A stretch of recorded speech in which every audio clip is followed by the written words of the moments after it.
Bonjour, ici Michel pour actualité-dvd.com et aujourd'hui je vous parle du film Sins de Carlo Fusco, sorti en DVD chez Phase 4 Films le 24 juin 2014 et mettant en vedette Danny Glover, Michael Madsen et John Savage. Deux hommes au passé violent, l'un devenu prêtre et l'autre devenu aveugle et amnésique, discutent dans un train des actes qu'ils ont commis et des répercussions que cela a eu dans leur vie présente. Malgré tous les navets qu'il est possible de rencontrer en DVD, rares sont ceux qui sont réellement et profondément mauvais.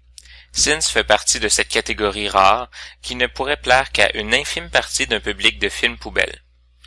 Étant amateur de série B, de série Z et même de films et de télévision poubelle, je me suis surpris à passer les 83 minutes les plus longues de ma vie devant un film.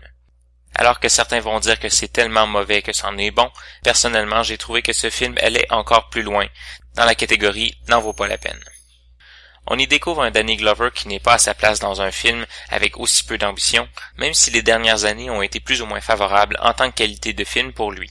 Michael Madsen, que l'on voit sur une pente descendante, arbore une perruque ridicule, qu'il ne porte d'ailleurs pas sur la pochette, et une attitude de petit truand toujours plus risible que crédible.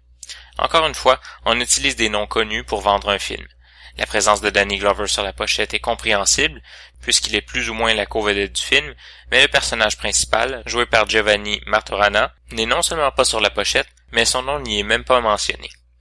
Alors que Michael Madsen joue un troisième rôle et que John Savage apparaît tout au plus 2 ou 3 fois dans le film. Le scénario est mal ficelé, souvent incompréhensible, on saute des périodes de temps, on montre des scènes sans trop savoir pourquoi, les dialogues sont vides et le jeu d'acteur laisse vraiment à désirer. Bref, c'est un concentré de tout ce qu'il y a de pire dans le cinéma à petit budget américain. Le film est présenté en format d'image 1.78 en anglais et français stéréo 2.0 avec les sous-titres en anglais. Il n'y a pas de supplément sur le DVD. En conclusion, je dirais tout simplement que Sins est un film à fuir à tout prix, bon pour ramasser la poussière sur les tablettes du magasin. Peut-être que le fait qu'il s'agit du premier film américain d'un réalisateur à petit budget qui a seulement 2 films italiens à son actif est un facteur de l'échec total que représente ce film. Cependant, je n'attendrai pas avec impatience l'évolution d'un réalisateur dont le film semble beaucoup plus une tentative de percer commercialement sur le marché du film américain.